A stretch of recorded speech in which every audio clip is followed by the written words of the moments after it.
"Don't look down, Ben," I was saying to myself over and over in my head. My throat was tightening and beads of sweat were forming on my forehead. No, I wasn't walking a tightrope across the Grand Canyon. It was much harder than that. I was trying to maintain eye contact with a patient and avoid looking down at her ridiculously enormous breasts.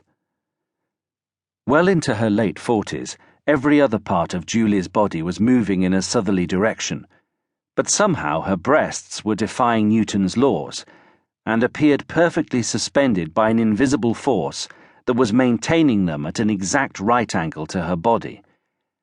I was rather hoping that Julie was completely unaware of the tricky battle going on in my head, but I suspect not. She was wearing a particularly skimpy top given the cold spell of weather we'd been having, and just when I seemed to be successfully maintaining uninterrupted eye contact, she would push her chest out and wriggle in her seat, throwing me completely off my game. I had met Julie once or twice before, but had no previous recollection of her breasts. I would like to point out that I don't generally remember my patients on the basis of their bra size, but such was the oddity of the bosoms that I was trying desperately to ignore that I couldn't believe they would have previously passed me by unnoticed. I'd watched enough episodes of Celebrity Big Brother to be able to at least hazard a guess that they were fake, but such was my desperation not to be caught staring that I couldn't be 100% sure that they were, in fact, due to prosthetics rather than genetics. After the normal small talk about the weather, Julie told me why she was there. "I just need another sick note, Doctor."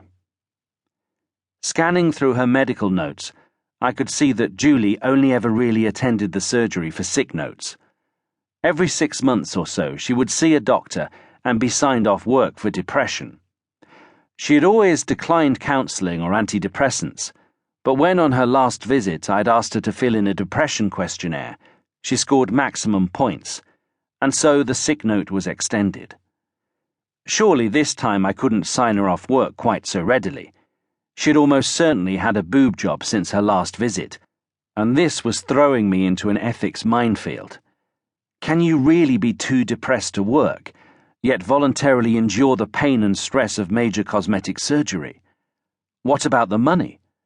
Are you allowed to claim benefits if you have a spare £6,000 for a new set of breasts? Most importantly for me, how was I going to broach this sensitive subject?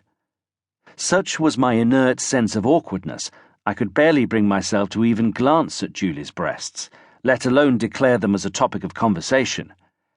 Imagine the embarrassment I would face if I cited her false breasts as evidence that she couldn't be depressed, and they turned out to be real. I decided I would have to approach the subject from a different angle. "So, how is your depression at the moment, Julie?" "Actually not that bad, Doctor. I'm feeling happier than I have done for a long time." Great, I thought to myself. No sick note for you, and I wouldn't have to mention the 2 white elephants in the room. This was turning out to be considerably less stressful than I'd feared. "I was depressed before, so my Gary bought me these new boobs for my birthday, and it's worked a treat. My Gary always knows how to cheer me up, and they've put a big smile on his face too. What do you reckon of 'em?" Julie asked, proudly pushing her chest in my direction. "Well, I hadn't really, noticed." "Oh, get away, Dr. Daniels.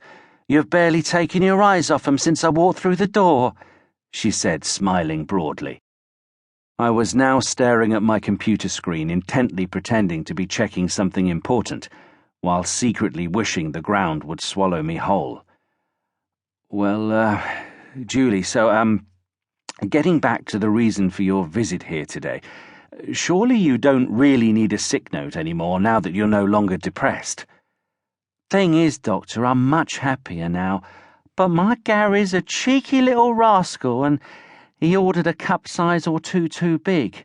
Let me tell you, these things weigh an absolute ton, and my back is bloody killing me. So if you could just cross out depression on the sick note and replace it with back pain."